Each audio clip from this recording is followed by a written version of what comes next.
Provient de la régie des chemins de fer qui, suite à la saisine de la direction des travaux publics pour l'aménagement d'un passage à niveau, avait suggéré par lettre du 18 juillet 1952 d'envisager la création d'un passage supérieur de la route sur la voie ferrée. Pour la patronne de l'agence des grands travaux, la démolition du pont ne pouvait passer inaperçue compte tenu de la charge symbolique. À l'écouter, c'est une nouvelle page qui va s'ouvrir. Nous venons de fêter le cinquantenaire de l'indépendance et c'est une heureuse coïncidence que nous accompagnons cette transition par cet acte symbolique qui tourne la page des anciennes infrastructures qui ont fait leur temps. Le ministre de la décentralisation voit le choc salvateur et un changement d'air sous le magistère du président Wade.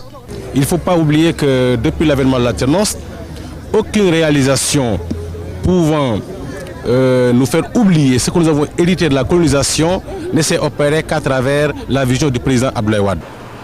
Le Togo et le Mali sont représentés au plus haut niveau. Ahmed Diane Semega, ministre malien des Transports, apprécie la leçon venue du Sénégal, un pays qui ne sort pas des rails en termes de construction.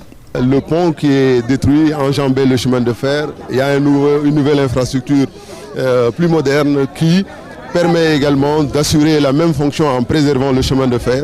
Je suis d'ailleurs à Dakar pour le chemin de fer et je me réjouis véritablement de cette fenêtre ouverte vers l'avenir.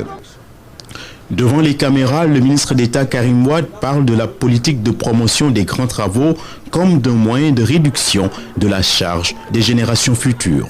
Engranger des actifs, c'est ne pas leur laisser des pages blanches. Depuis que je suis ministre des Infrastructures, je constate effectivement que depuis la colonisation, il n'y a rien eu. C'est comme s'il y avait eu de nombreuses pages vides dans l'histoire de la construction du Sénégal, parce que à chaque fois que nous réalisons un ouvrage, nous nous rendons compte que nous réalisons un ouvrage sur un ouvrage qui a été réalisé par le colonisateur. Que ça soit l'aéroport de Dakar, c'est un aéroport qui a été construit par le colonisateur français, que ça soit le port, c'est un port qui a été construit par le colon français. Si je fais référence au projet géré par mon grand frère, le ministre Abdourahmane, il en est de même pour le chemin de fer, l'autoroute c'est la même chose. Donc on se pose la question, qu'est-ce qu'a réalisé le Parti socialiste pendant près de 40 ans au pouvoir ? Et aujourd'hui, c'est des gens qui parlent, c'est des gens qui nous attaquent, mais je crois qu'à part parler, ils n'ont pas véritablement d'actifs dans leur bilan. Et maintenant surgissent les nouveaux symboles, les ouvrages d'art de seconde génération qui bétonnent en toute sécurité l'avenir de tout un pays.